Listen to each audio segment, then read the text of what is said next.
The film starts with a woman named Sylvie, who attempts to book a flight to Moscow. At the same time, a man named Terenzio attempts to board a flight heading west and lands in New York. Terenzio sees on the news people fainting all over the world while in an airport cafe, while Ines, an internet influencer, panics when her friend from New York chokes on the phone while talking to her. Terenzio rushes into the cockpit and orders Mathieu, the pilot, to take off, claiming that the sun will kill them all. And he works for NATO. The pilot attempts to stop him, but Terenzio accidentally shoots him in hand. One of the pilots is also missing, so Terenzio asks the passengers if they know anyone who is a pilot.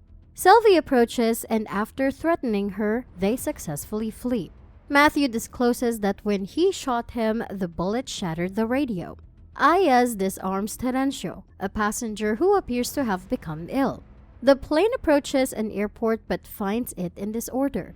So Mathieu decides to turn around and land at RAF Kinloss in Scotland.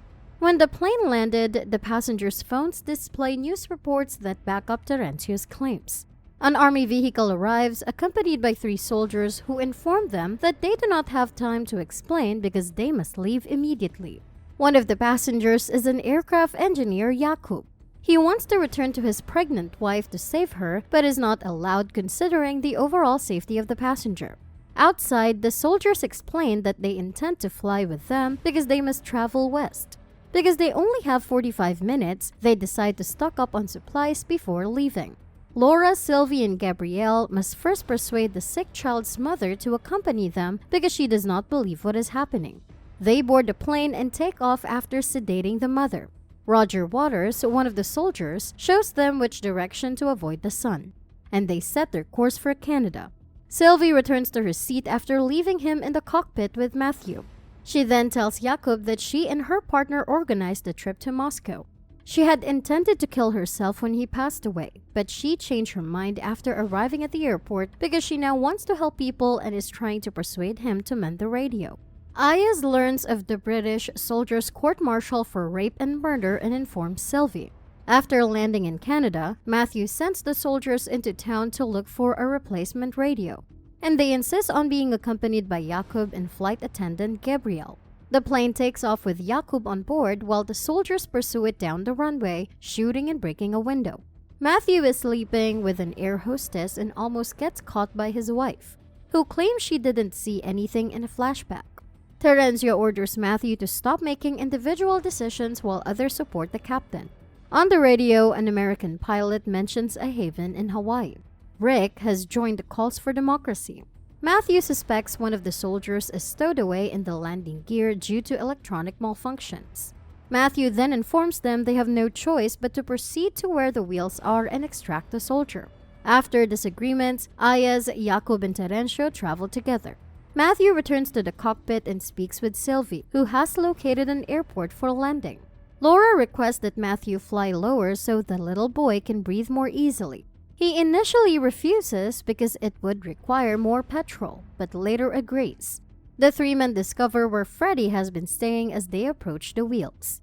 The soldier manages to grab the gun, so they begin shooting at him. They decide to go back up, and as they are about to tell them that they killed him, Laura asks if Ines cut the dead man's stomach to retrieve diamonds because Osman noticed blood on the blanket. Ines finally admits that he did, but they are emeralds. They belong to a sultan, who hired him to transport them in his stomach. Rick then tells them they need to get rid of him and tie him up for the time being in the avionics bay. In a recurrence, it is seen that Ines beats a man who threatens to sue him. Mathieu informs the passengers that they must continue west after refueling. Rick suggests they get rid of Ines, so Mathieu tells him they should decide. According to Horst, solar radiation has rendered fresh food tasteless and nutritionally worthless. Mathieu admits to Sylvie that he had an affair with the flight attendant who was left behind in Brussels. Mathieu appears distressed and is removed from the cockpit to rest. Over the radio, a cryptic transmission from a Russian astronaut is heard. Ines learns that Hawaii's haven was never finished and is no longer a viable option for survival. Laura concludes that Mathieu's wound has become septic and expresses a need to amputate the infected tissue after Mathieu collapses in the toilet. Without a pilot, Horst and Jakob consult with Sylvie about landing the plane. She informs them that she is unprepared and has never done anything like this. She calls them crazy after they suggest she watch videos online, but she promises to do her best.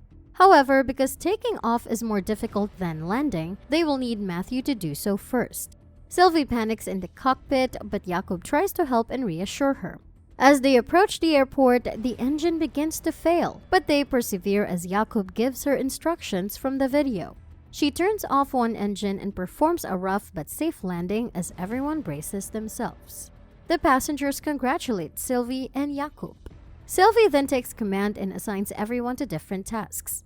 Jakob says he'll stay to figure out what's wrong with the engine and fuel. Horst then realizes that the fuel is organic and thus prone to the phenomenon. In another flashback, Rick is returning home to his mother. She informs him that her hearing aid requires new batteries and remarks that he did not attend Mass this morning.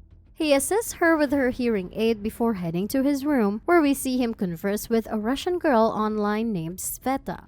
She requests money for a plane ticket to come over, but he suggests going to her instead.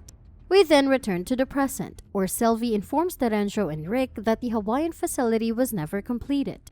Jakob and Osman locate and refill the aircraft's tanks with unaffected fuel for a few hundred miles of flight. Laura, Horst, and Zara transport Mathieu and Dominic to a nearby hospital so that the captain can be operated on and medical supplies can be gathered. Laura amputates Matthew's infected tissue successfully. Dominique is taken aback when he sees an animal that has survived the disaster.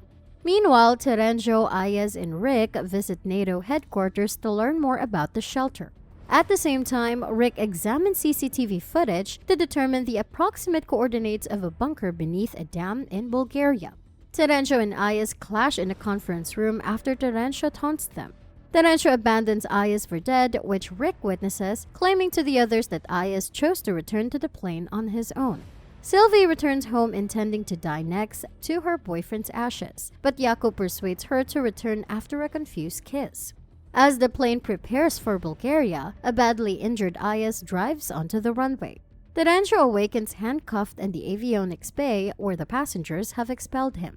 Rick makes amends with Ines for abandoning him at NATO headquarters. The passengers discuss the time constraints they will face upon their arrival in Bulgaria and decide to bring Terenzio with them. They race to the bunker in 2 jeeps after landing. When the first group arrives at the compound, they discover that the gate must be kept open for the second jeep. Terenzio agrees to stay behind and seek redemption while the others look for the bunker. Sylvie handcuffs him to the gate controls to ensure his word is kept, to release him when the second group arrives. Ines, injured in the fight with Terenzio, crashes the jeep and the group walks away. Ines' group approaches the facility, but an electric fence stops them. Horst devises the idea of using the tire as a conductor. They eventually manage to climb over and run towards the dam, and with only 3 minutes until sunrise, Sylvie's group arrives at the facility door, which she opens and decides to wait outside for the others. She notices them just as the sun rises and they all go inside while Terenzio tries to free himself. Unfortunately, he cannot do so and simply stares into the sun, waiting for his death. Back in the bunker, the group encounters soldiers who bring them inside. The one in charge informs them that they will not be able to sleep as he realizes that they have spent the last week trying to survive. He reveals that they will solve the problem but will require their assistance. The film ends. That's all we've got for today, guys. Also, don't forget to thumbs up the video and subscribe for more entertaining content. And we'll see you again soon.